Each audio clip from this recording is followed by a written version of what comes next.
Welcome back. We are here on day 10. I am so proud of you for sticking with this because you are going to gain so much knowledge by being here. So thank you for being here.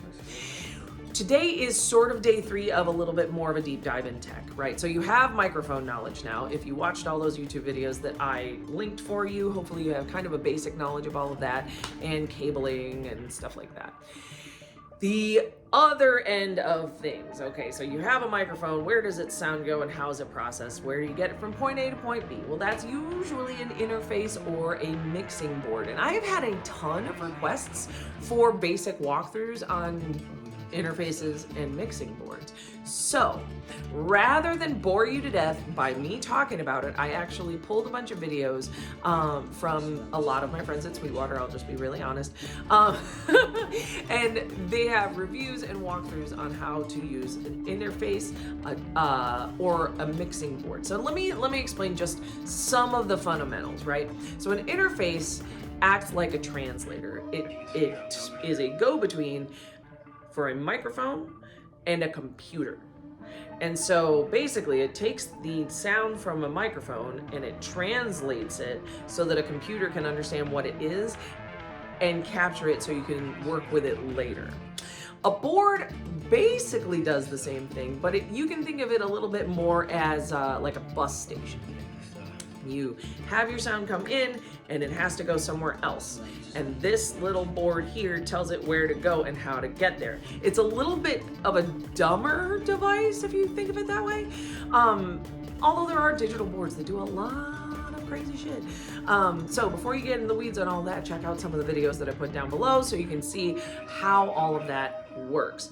So that is the fundamental difference between an interface and a mixing board. Now, when would you use these things? What are these applications? You're like, okay, great, I know about these things, so how do I use them? So for content creation, you're probably going to be working mostly in the interface microphone DAW world. It's all going to be digital. It's all going to go straight to a phone. It's all going to go straight to a computer that way. You know, it's sort of prepackaged.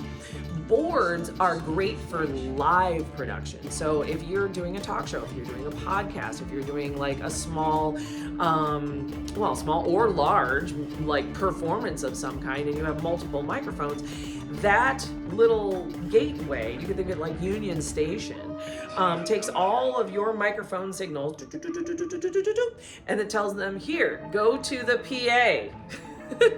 There's lots of different stuff that you can do to the signal, the sound itself, before it gets out to the main speakers. But that's basically the difference, and that's how that board works, is mainly for live production. They can be used for digital production. That is not to say that you have to have a digital setup and you have to have a live setup. You can do the same thing with both. There are just different steps to doing it. So check out, for your own edification, some of the videos that I put together for that. And when you're ready to do the homework, because there's always homework, tell me about what device makes most sense for what you do. Whatever it is, does it make more sense to just record digitally into a computer and just have it all nice and neat there? Or are you wanting to just do sound production live? What sort of mixing board spoke to you? Like, oh, I wanted to do all of these things and this was really interesting to me. Give me a 1-minute clip of which one you would use and why. And I will see you tomorrow.